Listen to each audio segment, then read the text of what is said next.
কল্পনা করুন, একদিন হঠাৎ বিজ্ঞানীরা জানল যে আর মাত্র 100 বছর বাকি আছে। 100 বছরের মধ্যে সূর্য পুরো পৃথিবীকে গ্রাস করে ফেলবে, আর 300 বছরে সৌরজগৎ বলে কিছু থাকবেই না। আর এই খবর শুনে আপনার প্রথম প্রতিক্রিয়া কি হবে? হাল ছেড়ে দিবেন, নাকি লড়াই করবেন বেঁচে থাকার জন্য? আজকে আমরা যে মুভিটি নিয়ে আলোচনা করব, এইখানে ঘটবে এক অবিশ্বাস্য কাজ। পুরো পৃথিবীকেই সরিয়ে নেওয়ার পরিকল্পনা, কিন্তু এই পরিকল্পনার পিছনে লুকিয়ে আছে এক ভয়ঙ্কর ষড়যন্ত্র যা আপনাকে শেষ পর্যন্ত চমকে দিবে। এই মুভিটি মূলত ভবিষ্যতের বিষয়বস্তুর উপর ভিত্তি করেই তৈরি করা হয়েছে। আজকে আমরা আলোচনা করব চাইনিজ সাইফাই মুভি ওয়ান্ডারিং আর্থ পার্ট 2, এবং এর পরবর্তী ভিডিওতে আপনারা ওয়ান্ডারিং আর্থের প্রথম পর্বটি পেয়ে যাবেন। ওয়ান্ডারিং আর্থের দ্বিতীয় পর্বটি না দেখে যদি প্রথম পর্বটি দেখার চেষ্টা করেন, হয়তো অনেক কিছু নাও বুঝতে পারেন, তাই প্রথমে দ্বিতীয় পর্বটি দেখে নেবেন। তো মুভির শুরুতে আমরা দেখতে পারি পুরো পৃথিবী জুড়ে দাবানল আর খরার তাণ্ডব শুরু হয়ে গিয়েছে। মানুষ তখনও ভাবছে এইসব সাময়িক সমস্যা, কিছুদিন পরে সবকিছু ঠিক হয়ে যাবে। কিন্তু একদিন বিজ্ঞানীরা এক ভয়াবহ ঘোষণা দিলেন। তারা একে নাম দিলেন সোলার ক্রাইসিস। সূর্য প্রতিদিন একটু একটু করে বড় হচ্ছে। এই গতিতে আর মাত্র 100 বছরের মধ্যেই সূর্য পুরো পৃথিবীকে গ্রাস করে ফেলবে, আর আগামী 300 বছরে পুরো সৌরজগতই শেষ হয়ে যাবে। এই খবর শুনে পুরো পৃথিবী যখন আতঙ্কে থমকে গিয়েছে, ঠিক তখনই ইউনাইটেড আর্থ গভর্নমেন্ট বা সংক্ষেপে ইউইজি একটা পাগলাটে পরিকল্পনা হাজির করলো, আর এটির নাম দিল মুভিং মাউন্টেন প্রজেক্ট। এখন বলতে পারেন পরিকল্পনাটা কি? পুরো পৃথিবীর উপর বিশাল বিশাল থ্রেশাল ইঞ্জিন বসানো হবে, যেগুলো পৃথিবীকে ধাক্কা দিয়ে সৌরজগৎ থেকে বের করে নিয়ে যাবে। শুনতে অবিশ্বাস্য লাগছে, তাই না? কিন্তু বাঁচার জন্য মানুষ এই কাজটাই করতে চাইলো। তবে এই প্রজেক্টের জন্য একটি বড় সমস্যা হলো এর অকল্পনীয় খরচ। পৃথিবীর সমস্ত সম্পদ, অর্থ এই একটা প্রজেক্টেই খরচ হয়ে যাচ্ছে। খাবার কমে যাচ্ছে, দাম বাড়ছে, এবং মানুষের জীবন দিন থেকে দিন অনেক কঠিন হয়ে যাচ্ছে। আর তখনই শুরু হলো একটি দাঙ্গা, প্রতিবাদ। রাস্তায় নেমে এলো হাজার হাজার মানুষ। তাদের যুক্তি ছিল একদম সহজ: 100 বছর পরে যে সমস্যাটি সম্মুখীন হতে হবে, তার জন্য আজকের জীবন কেন কষ্ট করবে তারা? আর এই বিক্ষোভের মাঝেই ছিল একটি গ্রুপ, আর তাদের নাম হলো ডিজিটাল লাইফ প্রজেক্ট বা ডিএলপি।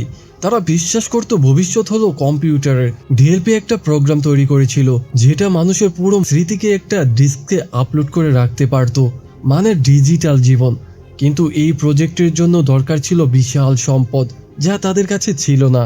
তাই ডিএলপি যা করতে লাগলো তা ছিল একদম সন্ত্রাসবাদী কাজ। তারা প্রতিনিয়ত হ্যাকিং করত, আক্রমণ চালাতো ইউএজির উপর। একদিন ডিএলপির আর একটা হামলা ব্যর্থ হয়। ইউএজির মানুষেরা তখন ভাবতে লাগলো হয়তো এই প্রজেক্ট বন্ধ করে দেওয়াই ভালো, মানুষ তো বিশ্বাসই হারিয়ে ফেলছে। কিন্তু তখন চীনা অ্যাম্বাসেডর যাও সবাইকে বোঝালেন, আমরা অন্তত প্রথম ধাপটা শেষ করি, যাতে ইঞ্জিন টেস্ট করে মানুষের আশা ফিরিয়ে আনতে পারি কিনা। আমরা জানতে পারি তাদের পরিকল্পনা শুধু পৃথিবীকে সরিয়ে নেওয়া নয়, বরং চাঁদকে সহ সরিয়ে নেওয়া। কারণ পৃথিবী যদি চাঁদের মধ্যাকর্ষণ ছাড়তে না পারে, তাহলে সব পরিকল্পনায় ব্যর্থ হয়ে যাবে। এবং এই মিশনের জন্য শুরু হলো অ্যাস্ট্রোনট ট্রেনিং। এই মুভির লিড চরিত্রে রয়েছে লিউ, যিনি একজন পাইলট। যখন ট্রেনিং বেসে পৌঁছালো, দেখলো বাইরে ভিড় করে আছে অসংখ্য প্রতিবাদকারী। গার্ডরা তাদেরকে কোনো মতে আটকে রেখেছে, কিন্তু একজন ভিতরে ঢুকে পড়লো। আর ঠিক তখনই একজন মেয়ে ট্রেনি সেই প্রতিবাদকারীকে এক ঘুষিতে মাটিতে ফেলে দিল। আর এই মেয়েটির নাম হান। লিউ সেই মুহূর্তে মুগ্ধ হয়ে গেল হানের উপর। মনে মনে ভাবলো এই মেয়ের সাথে হয়তো তার ভবিষ্যৎ কাটবে। গার্ডরা জোর করে প্রতিবাদকারীদের সরিয়ে দিল, আর নতুন ট্রেনিদের নিয়ে যাওয়া হলো স্পেস এলিভেটরে। এই এলিভেটর ছিল মানব ইতিহাসের সবচেয়ে উঁচু স্ট্রাকচার। এটা এত দ্রুত উপরে উঠতো যে বেশিরভাগ ট্রেনেই জ্ঞান হারিয়ে ফেলতো। যারা টিকে থাকতো তারা দেখতে পেত মহাকাশে তৈরি হওয়া স্টেশনটা। এরপর শুরু হলো কঠিন ট্রেনিং, হাতে হাতে যুদ্ধ, অস্ত্র চালনা, বারবার এলিভেটরে যাওয়া আসা, যতক্ষণ না তারা অভ্যস্ত হয়ে যায়। মেডিকেল টেস্ট, শারীরিক কসরত, সবকিছু। এই ট্রেনিং এর মধ্যেই লিও আর হান কাছাকাছি আসতে লাগলো, এবং তাদের মাঝে প্রেম শুরু হলো। একদিন লিউ গার্ডদের সিগারেট ঘুষ দিয়ে একগুচ্ছ ফুল নিয়ে এলো বেসে। পরদিন এলিভেটরে গিয়ে সেই ফুল উপহার দিল হানকে। কিন্তু সেই দিনেই ঘটলো এক বিপর্যয়। সেদিন সকালে নতুন কিছু রিজার্ভ অ্যাস্ট্রোনট এসেছিল, আর তারাও এলিভেটরে উঠলো। হঠাৎ করে বেসের সব জন উঠতে শুরু করলো নিয়ন্ত্রণহীনভাবে। ইউইজির ইঞ্জিনিয়াররা বুঝতে পারলো তাদের সিস্টেমটি হ্যাক হয়ে গিয়েছে। এলিভেটরটি সময়ের আগেই উপরে উঠতে শুরু করলো, আর ভিতরে নতুন অ্যাস্ট্রোনটরা জামা খুলে ফেললো। তাদের পরনে ছিল ক্যাডেটদের নামের ইউনিফর্ম। সেখানে উপস্থিত থাকা লিউ আর হান বুঝে গেল এরা সন্ত্রাসী। বাইরের ড্রোনগুলো বাংকার থেকে বের হয়ে গুলি চালাতে শুরু করলো। পুরো বেস জুড়ে বিশৃঙ্খলার সৃষ্টি হলো। পাইলটরা প্লেন নিয়ে পাল্টা আক্রমণ করতে গেল, কিন্তু তাদের সিস্টেমটি এমন করা ছিল যে ড্রোনগুলোকে তারা শত্রু হিসেবে চিহ্নিত করতে পারছিল না, কারণ ওইগুলো তাদের নিজেদেরই ড্রোন ছিল। আর এই কারণে পাইলটরা ড্রোনের উপর আক্রমণ করতে পারছিল না। আর হ্যাকাররা এই সুযোগকে কাজে লাগিয়ে ড্রোন দিয়ে এলিভেটরের মাঝে একটি মিসাইল ছুড়ে এলিভেটরটি ধ্বংস করে দিল। অন্য একটি এলিভেটরের ভিতরে সন্ত্রাসীরা দরজা লক করতে শুরু করলো এবং সেখানে উপস্থিত থাকা ক্যাডেটদের আইডি কার্ড চুরি করে তাদের চেয়ার লক করে দিল। যেখানে যারা বাধা দিতে গেল তাদেরকে তারা অনেক মারধর করছিল। অন্য রুমের লিউ একটি চশমা দিয়ে সূর্যের আলোকে ফোকাস করে দরজায় থাকা লকটি পরিয়ে দরজাটি খুলে ফেললো। একজন বন্ধু রক্তাক্ত অবস্থায় সেখানে পড়েছিল। তাকে দেখে লিউ ছুটে গেল সন্ত্রাসীদের পিছনে। তাদের মাঝে শুরু হলো মারামারি। একজন সন্ত্রাসী এলিভেটরের কিনারা থেকে পড়ে গিয়ে সেখানেই মারা গেল। লিউ ফায়ার এক্সটিং নিয়ে আরেকজনের পিছনে দৌড়ালো, কিন্তু তখন দেরি হয়ে গিয়েছে। চুরি করা আইডি দিয়ে সন্ত্রাসীরা স্পেস স্টেশনের এলিভেটরের অ্যাক্সেস দিয়ে দিয়েছে, আর ড্রোনগুলো এলিভেটরে একটি মিসাইল জুড়ে দিল। এদিকে ভেসে বিজ্ঞানীরা 550C নিয়ে এলো। এটা একটি কোয়ান্টাম কম্পিউটার। অবশেষে হ্যাকিং থেমে গেল। ড্রোনগুলো একে একে মাটিতে ক্র্যাশ করতে লাগলো। বিস্ফোরণ হতে লাগলো চারদিকে। এলিভেটরগুলো জুড়ে নিচে নামতে শুরু করলো। জিরো গ্র্যাভিটিতে সবাই ছিটকে পড়ছিল। লিউ তখনও সন্ত্রাসীদের সাথে লড়াই করছিল। হান একটি মেকানিক্যাল হাত দিয়ে জানালা ভেঙে লিউকে সাহায্য করলো। সন্ত্রাসীরা সেখানে অজ্ঞান হয়ে গেল। হান খুশিতে চিৎকার করে বলল, আমার ফুলগুলো কোথায়? কিন্তু দুর্ভাগ্যবশত অজ্ঞান হওয়ার আগেই সন্ত্রাসী ডেটোনেটরের বাটনে টিপে দিয়েছিল। পর মুহূর্তেই পুরো স্পেস স্টেশন ভেঙে পড়ল বেসের ওপর। লিউ হানের উপর ঝাঁপিয়ে পড়ে তাকে রক্ষা করলো। বেস খালি করা হচ্ছে। নিউজে প্রচার হলো সেদিন প্রায় 3000 মানুষ মারা গিয়েছে। এই ঘটনার পর সপ্তাহ দাঙ্গা আরো ভয়ঙ্কর হয়ে উঠল। সন্ত্রাসীরা হামলা বাড়ালো। মানুষ দাবি করতে লাগলো ডিএলপিকে ফিরিয়ে আনার জন্য। প্রেসিডেন্ট জাও তার সহকর্মীকে দিয়ে একটি স্পিচ পড়ালেন, মানুষকে বিশ্বাস রাখতে বললেন, আর আমেরিকার অ্যাম্বাসেডরকে বোঝালেন যে আরেকটা সুযোগ দিতে। কয়েক সপ্তাহ পর ক্রায়োস্লিপিং পড থেকে চাঁদে পাঠানো হলো ইঞ্জিনের কাজ চালিয়ে যাওয়ার জন্য। এদের মধ্যে ছিল কম্পিউটার ইঞ্জিনিয়ার হেইয়ং। ঘুম থেকে উঠেই সে তার জিনিসপত্র চেক করলো। এর মধ্যে ছিল AI 550A আর তার মেয়ে ইয়ারার একটি রেকর্ডিং। এই রেকর্ডিং এর মাধ্যমে সে খুব সীমিতভাবে তার মেয়ের সাথে কথা বলতে পারত, কারণ এই 550A এতটা শক্তিশালী কোয়ান্টাম কম্পিউটার ছিল না যার মাধ্যমে সে অনেকক্ষণ কথা বলতে পারত। আসলে হেইয়ং আগে ডিএলপিতে কাজ করত। এখন সে এই চন্দ্র প্রজেক্টে এসেছে শুধু একটা কারণে, আর সেই কারণটা হলো 500C এর অ্যাক্সেস পেতে। কারণ সে মনে করে 550C দিয়ে সে তার মৃত মেয়ে ইয়ারাকে পুরোপুরি AI হিসেবে ফিরিয়ে আনতে পারবে। কাজ করতে করতে হ্যাংইউ জানলো কোয়ান্টাম কম্পিউটার 550C এর দায়িত্বে রয়েছেন কম্পিউটার রিসার্চার জাও। জাও চাইলো হ্যাংইউ তার সাথে কাজ করুক। প্রথম টেস্টিং এর সময় 550C বেসের প্রতিটা সেক্টর অ্যাক্টিভ করলো। অপেক্ষা করতে করতে জাও হ্যাংইউ এর তার নিজের মনের ডিজিটাল কপিটা ফিরিয়ে দিল, যেটা কোম্পানি ডিএলপি ব্যান করার সময় নিয়ে নিয়েছিল। জাও বলল, তুমি চাইলে এটা ধ্বংস করতে পারো। হ্যাংইয়ং জাওকে ইয়ারার ক্লিপটা দেখালো, আর সেই দুর্ঘটনার দিনটা তার মনে পড়ে গেল। সেদিন হ্যাংইয়ং তার স্ত্রী আর মেয়ে ইয়ারাকে নিয়ে গাড়ি চালাচ্ছিল। একটুখানি অসাবধানতা, একটা ট্রাক সামনে এসে গেল আর দুর্ঘটনা হয়ে গেল। তার স্ত্রী সাথে সাথেই সেখানেই মারা গেল, কিন্তু ইয়ারা, তার হাতে ছিল আরো কয়েক মিনিট। হ্যাংইউ পাগলের মতো ছুটে গেল ডিএলপিতে মেয়ের মনকে ব্যাকআপ করতে, কিন্তু ডিএলপি বলল টেকনোলজি এখনো রেডি না। তখন যাও, যে ডিএলপিতে কাজ করত, সে হ্যাংইয়ংকে সাহায্য করার জন্য রাজি হলো। বর্তমানে ফিরে এসে হ্যাংইয়ং জাওকে অনুরোধ করলো সে 550C ব্যবহার করে ইয়ারাকে পুরোপুরি জীবিত করবে, কিন্তু যাও রাজি হলো না। বলল 550A দিয়েছি, এটাই যথেষ্ট। কিছুদিন পর সিস্টেম ডিটেক্ট করলো লেভেল Z9 সোলার স্টর্ম আসছে। সব কর্মীদের দ্রুত বেসে ফিরে যেতে হবে।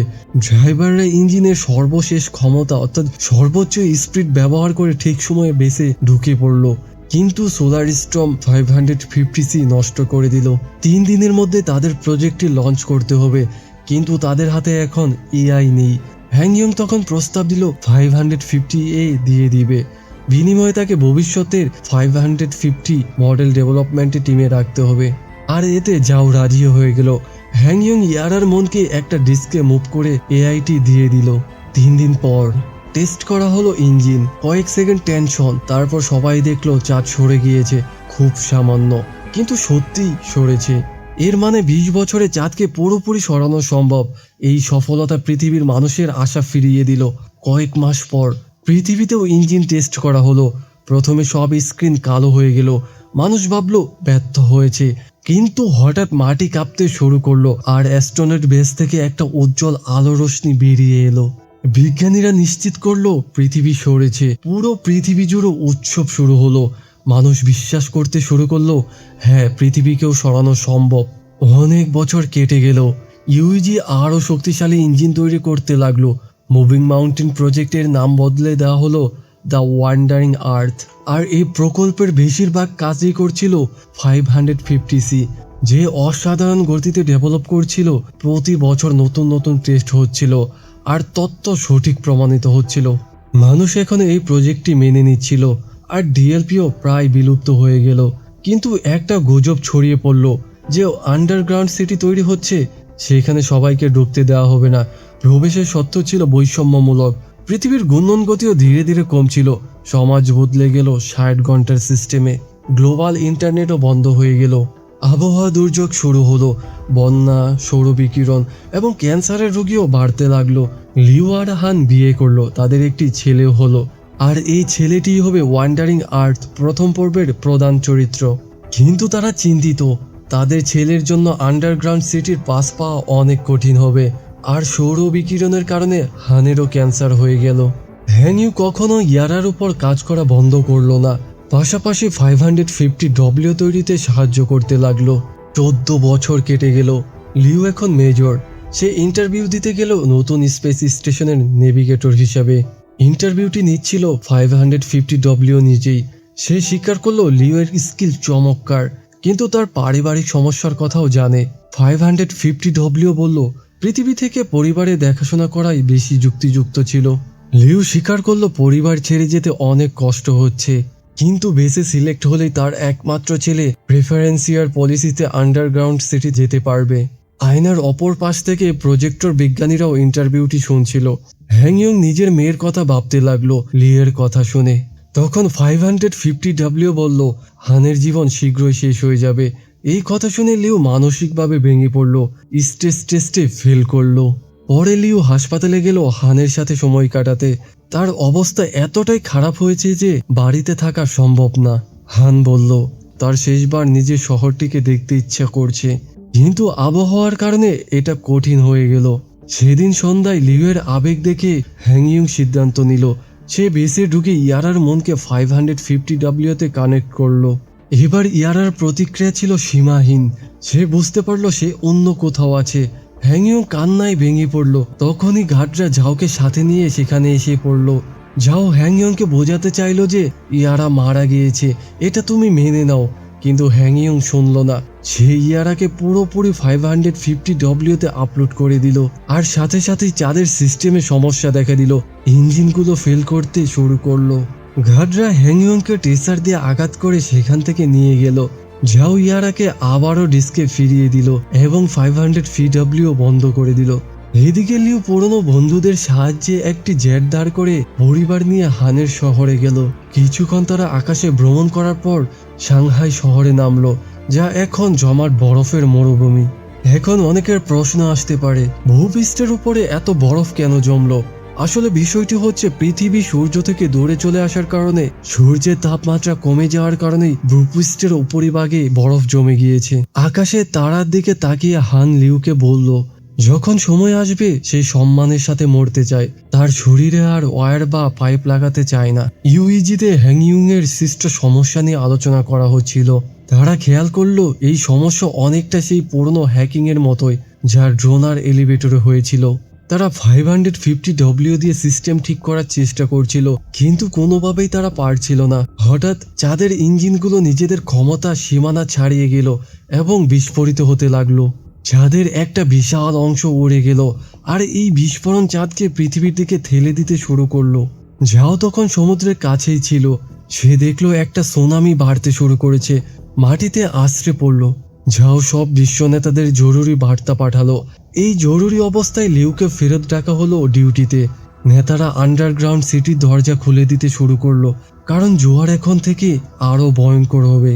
লিউ মিশনে যাওয়ার আগে হান শান্তিতে ঘুমের মধ্যেই মারা গেল, আর তাদের ছেলেকে হানের বাবা আন্ডারগ্রাউন্ড সিটিতে নিয়ে গেল। ইউইজিতে যাও একটি জরুরি পরিকল্পনা পেশ করলো। পৃথিবীর সব নিউক্লিয়ার অস্ত্র চাঁদে ফেলতে হবে, যাতে চাঁদ ইমপ্লোড করে এবং সংঘর্ষ এড়ানো যায়। কোনো সরকারি কখনো প্রকাশ করেনি তাদের কাছে কতগুলো নিউক্লিয়ার অস্ত্র আছে, কারণ সেটা সম্পূর্ণ গোপনীয় ছিল। কিন্তু ইতিহাসে প্রথমবার সেটা কোনো ব্যাপার না, সবাই রাজি হলো সাহায্য করতে। এদিকে যাও কারাগারে হ্যাংইয়ংকে দেখতে গেল, বলল পৃথিবীর ইঞ্জিন সময়ের আগেই চালু করতে হবে, এর জন্য গ্লোবাল ইন্টারনেট আবার চালু করতে হবে।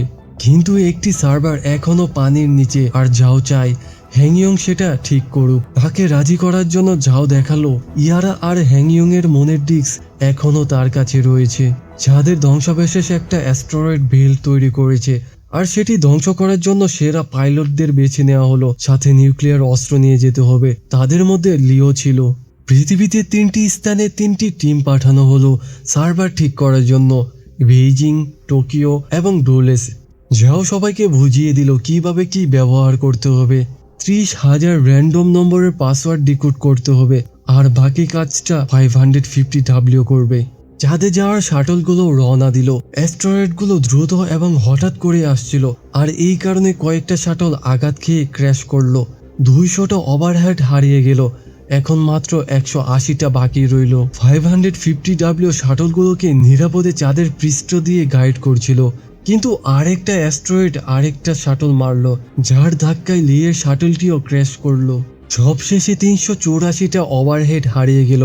আর যারা বেঁচে গেল তারা ট্যাপ দিয়ে হেলমেট ঠিক করলো, যেন তাদের অক্সিজেন ঠিক রাখতে পারে। তাদের শাটল নষ্ট হয়ে যাওয়ার কারণে তারা সিদ্ধান্ত নিল বাকি ওভারহেডগুলো তারা পায়ে হেঁটে পৌঁছে দিবে। লিউ চায় না তরুণরা এত তাড়াতাড়ি মরুক, তাই সে শাটল থেকে বেরিয়ে দরজা বন্ধ করে দিল, নিজেকে উৎসর্গ করার সিদ্ধান্ত নিল, আর বাকি সবাইকে পৃথিবীতে পাঠিয়ে দিল। পৃথিবীতে ট্রিমগুলো সার্ভারের লোকেশনে পৌঁছে গিয়ে পানির নিচে ডুব দিল। দেখলো সামুদ্রিক প্রাণীরা ইতিমধ্যে সেখানে বসবাস শুরু করেছে। ড্রোন আর বিশেষ টোল দিয়ে বেইজিং টিম বিল্ডিংয়ে ঢুকে সার্ভার রুমের দরজা খুঁজে পেল, কিন্তু দরজা খোলার চেষ্টা করতে গিয়েই টোল প্রেসার সামলাতে পারল না। মারাত্মকভাবে একজন আহত হলো। যাও চেষ্টা করলো ক্ষত সরাতে, কিন্তু তাদের কাছে কোনো টুল কিট নেই। লোকটা সেখানেই মারা গেল। বেশিরভাগ টিম লাশ নিয়ে সেখানে ফিরে গেল, কিন্তু হ্যাংইয়ং আর যাও এগিয়ে গেল ইন্টারনেট ফিরিয়ে আনতে প্রয়োজনীয় কানেকশন করতে। লিও একটা ট্রাকে বাকি ওভারহেড নিয়ে যাচ্ছিল, তখন চাঁদের ধ্বংসাবশেষ পৃথিবীতে পড়তে শুরু করলো। বেইজিং সার্ভার পর্যন্ত যাওয়ার পথ বন্ধ হয়ে গেল ব্যাকআপ টিমের। বিল্ডিং কাঁপতে শুরু করলো। কিছু হার্ডওয়্যার ঝাওয়ের পায়ের উপরে পড়ে তাকে আটকে ফেললো, এবং রুমটিও পানিতে ভরতে শুরু করলো। হ্যাংইয়ং ড্রোন দিয়ে দরজাটি খুলতে পারলো না। যাও সিদ্ধান্ত নিল পাসওয়ার্ড কি হ্যাংইয়ংকে দিয়ে দিবে, পানি তাকে গ্রাস করার আগেই। যাও মারা গেল। চাঁদের ধ্বংসাবশেষ পৃথিবীতে বড় বড় শহরগুলোকে ধ্বংস করতে শুরু করলো। যারা শান্তিতে আন্ডারগ্রাউন্ড সিটিতে যাচ্ছিল তারা এখন আতঙ্কে ঠেলাঠেলি করতে শুরু করলো। ইউইজিতে যাও খারাপ খবর পেল। সব ওভারহেড একসাথে বিস্ফোরণ করার মতো সময় নেই, কারণ সব মডেলগুলো আলাদা। যাও প্রায় আশা হারিয়েই ফেলেছিল, কিন্তু আরেকজন লোক বলল আরেকটি উপায় আছে। আরও অ্যাস্ট্রোনেট পাঠানো যেতে পারে। তারা ম্যানুয়ালি ডিটোনেট করবে, মানে তারা নিজেদের জীবন উৎসর্গ করবে। আর এই কাজের জন্য 300 মানুষের দরকার ছিল। কিছু তরুণ স্বেচ্ছাসেবক হিসেবে এগিয়ে এলো, কিন্তু একজন বয়স্ক পাইলট বলল এটা আমাদের দায়িত্ব, তরুণদেরকে ভবিষ্যৎ দেখাশোনা করতে দাও। 50-এর বেশি সব অ্যাস্ট্রোনেট রাজি হলো। শাটলে উঠে গেল চাঁদের উদ্দেশ্যে। আর এইদিকে লিও শক খেয়ে গেল তাদেরকে দেখে, কিন্তু তার কমিউনিকেটর ভাঙা। সেই শেষবার তার শিক্ষক আর প্রশিক্ষণ সঙ্গীদের বিদায় জানাতে পারল না। তাকে একটি শাটলে তুলে পৃথিবীতে পাঠানো হলো। ইউইজি নিশ্চিত করলো টোকিও আর ডুয়েল সার্ভার অনলাইন, কিন্তু বেইজিং এখনো অফলাইন। হ্যাংইয়ের সমস্যা হচ্ছিল, তার রুমটি পানিতে ভরে যাচ্ছে, আর এই কারণে সে সঠিক কম্পিউটারটি কানেক্ট করতে পারছিল না। মরিয়া হয়ে সে তার মনের ডিস্কটা কম্পিউটারে কানেক্ট করলো, ঠিক যখন চাঁদের অ্যাস্ট্রোনটরা সব নিউক্লিয়ার ডিটোনেট করলো। আর চাঁদ সফলভাবে এক্সপ্লোড হলো এবং সংঘর্ষটি এড়ানো গেল। কিন্তু আরও ধ্বংসাবশেষ আসছে পৃথিবীর দিকে। পৃথিবীকে শীঘ্রই সরতে হবে, আর তা না হলে পৃথিবীও ধ্বংস হয়ে যেতে পারে। হ্যাংইয়ং পানির নিচে সার্ভার রুমে তার ক্লিপটি চালু করলো, চেষ্টা করলো তার মনকে কি দেখিয়ে ভিতর থেকে ইন্টারনেট চালু করতে বলতে, কিন্তু সেই মুহূর্তে পানি তাকে আরও ডেকে ফেললো। হ্যাংইয়ং মারা গেল। চাঁদের ধ্বংসাবশেষ পড়তেই থাকলো পৃথিবীতে। ইউইজি ইমার্জেন্সি মেসেজ পাঠালো, মিশন ব্যর্থ। দাঙ্গা আর আতঙ্ক ছড়িয়ে পড়লো পুরো শহরে, কিন্তু যাও মনে করলো এখনো আশা আছে। তার টিমকে বলল কাউন্টডাউন শুরু করতে, ইঞ্জিন চালু করার জন্য। সবাই ভাবলো সে পাগল হয়ে গিয়েছে, কিন্তু বেইজিংয়ে হ্যাংইং এর মন হঠাৎ কম্পিউটারের ভিতরে সক্রিয় হলো। মেয়ের সাথে দেখা হওয়ার পর তারা এআই সার্ভার চালু করার কাজ শুরু করলো। ঠিক যখন একজন জাওয়ের নির্দেশে বাটনে চাপলো, ভেসের সবাই বিষ্ণু হয়ে দেখলো পৃথিবী সরে যাচ্ছে চাঁদের ধ্বংসাবশেষের পথ থেকে। পৃথিবী জুড়ে শুরু হলো উৎসব। জোয়ার শান্ত হলো। লিউ শাটল থেকে পৃথিবী সরে যেতে দেখতে থাকলো, আর তার ছেলের জন্য একটা সুন্দর ভিডিও রেকর্ড করলো। আর হ্যাংইউ এবং ইয়ারার মনের ব্রেকআপ 550W এর সাথে এক হয়ে গেল। 7 বছর পর পৃথিবী ঘুরে বেড়াচ্ছে, আবার 24 ঘন্টা সিস্টেমে ফিরে এসেছে। ঝাও তার দায়িত্ব থেকে অবসর নিয়েছে, কিন্তু তার সহকারী তার উত্তরাধিকার এগিয়ে নিয়ে যাচ্ছে ইউজিতে। চন্দ্র সংকট শেষ, এখন শুরু হলো দ্বিতীয় পরিকল্পনা।